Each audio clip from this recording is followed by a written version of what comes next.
Hey guys, this is Dave with Audio In, and this is the NiceHCK JIALAI or JIALAI CARAT. I hope one of those pronunciations are at least close. We'll just call it the CARAT for the sake of this review. I recently did an unboxing and first impressions video of this IEM along with a few other IEMs, and one of the other IEMs was the Keyfind Delcy. And my first impression of this set was that it sounded quite nice and natural and even reminded me of the Delcy in terms of its mid-range tuning. Now, if you've watched my full review of the Delcy, you'll know I liked it a lot. So now we have the CARAT, a single dynamic driver IEM like the Delcy. It's roughly the same price as the Delcy, and it takes kind of a similar approach to its tuning. But the question is, can it compete, not just with the Delcy, but with all of the other similarly priced IEMs out there? Well, that's the question I'm hoping I can answer in this review. We have a lot to talk about, so let's get started.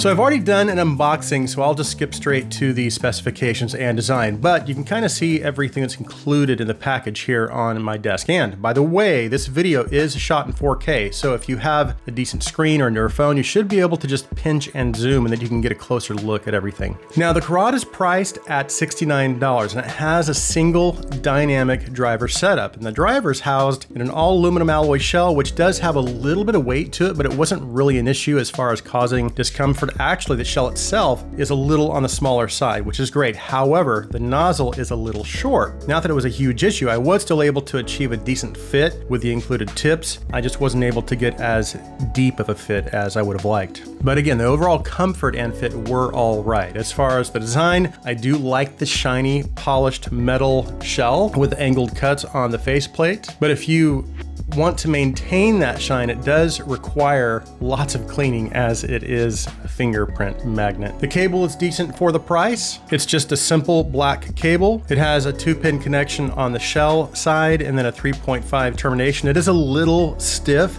but it is pretty manageable. I haven't had too many issues with tangling, and it's pretty easy to roll up and store in the case as well. Speaking of which, the case is decent as well, although it is a little on the small side. That does make it nice for travel, but you do have to roll the IEMs up a little more tightly to get them to fit in the case properly. Otherwise though, the case is perfectly fine. All in all, I do think the build, design, fit of the IEMs is good for the price, and it's decently accessorized as well. Okay, let's move on to the sound.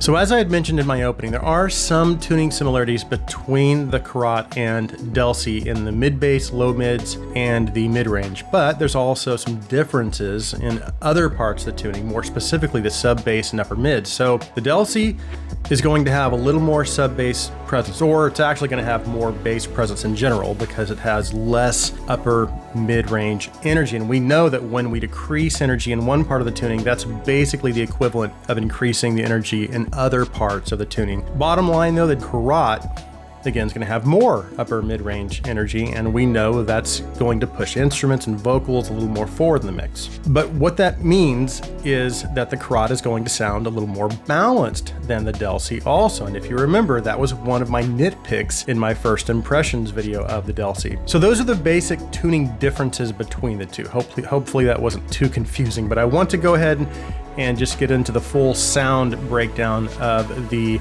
Carat, and then we'll come back to comparisons towards the end. So the Carat is a little more neutral, so it's not going to have as much of a V-shaped presentation as you might see with some of the competition, which is good for me because I prefer more neutral style tuning. And there isn't as much potential for running into issues with unnaturalness that, again, you frequently see in a V-shaped tuned budget set. But if we break it down, starting with the bass, so I would describe this as being neutral with a little bit of a bass boost, which that's my preference. So it's going to have a little more bass than what you would see in just a purely neutrally tuned set. Now, as far as bass dynamics, it's good. I am getting nice amounts of slam and impact. I'm also getting decent extension into the sub bass, but it's not very fast, and it's also not very controlled as far as the transition coming out of the mid bass and the lower mid. So again, while I am getting nice amounts of punch, that slam, good sub bass rumble, it does seem to be lacking a little as far as its overall bass control and the bass presentation. Now, of course, I have to remind you, this is a budget set, so these really are nitpicks.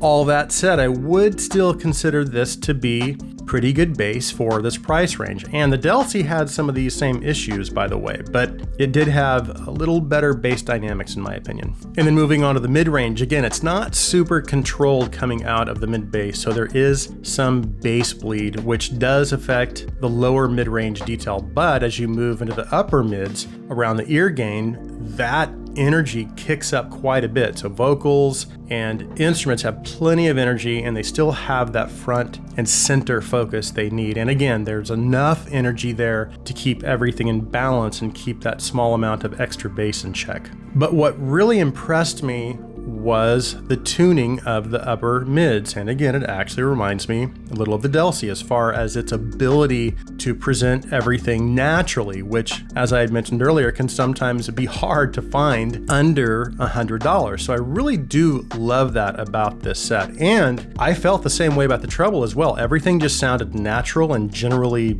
normal. And while it wasn't necessarily the most detailed or resolving, it still sounded very nice and just generally correct for this price point. And I even feel like the upper treble was nicely done as well, because I was still getting that nice shimmer and air, which I love. Now, as far as technical performance, it's about as good as the Delcy, which is about average for this price point, and what I would consider basically on par with most of the other average performing IEMs under $100, but I don't think it's quite to the levels of the EA500 or Aria 2. What does that mean in terms of technical performance? Well, it has average width soundstage for an IEM, so it has pretty good left to right width, enough at least to give it somewhat of an open presentation, but it's not going to give you much in terms of forward depth. So its front to back presentation is going to sound a little flatter as opposed to it having, again, some forward depth. And it also isn't going to give you much in terms of instrument layering. However, left to right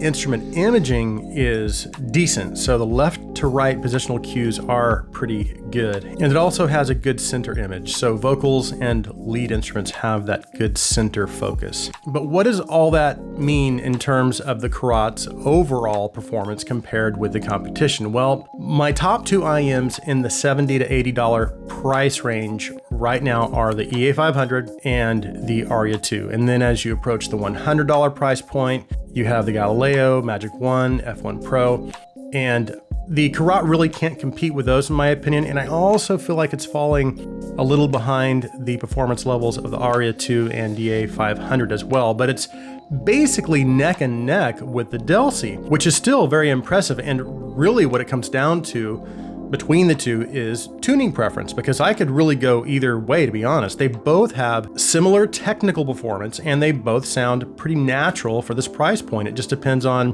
whether you want more bass or less bass, but both of these sets are really good. I do think I prefer the design and cable of the Delcy over the Carat though. Bottom line though is the Carat is a very, very solid IEM for $70. So that concludes my review of the NiceHCK JIALAI or JIALAI CARAT.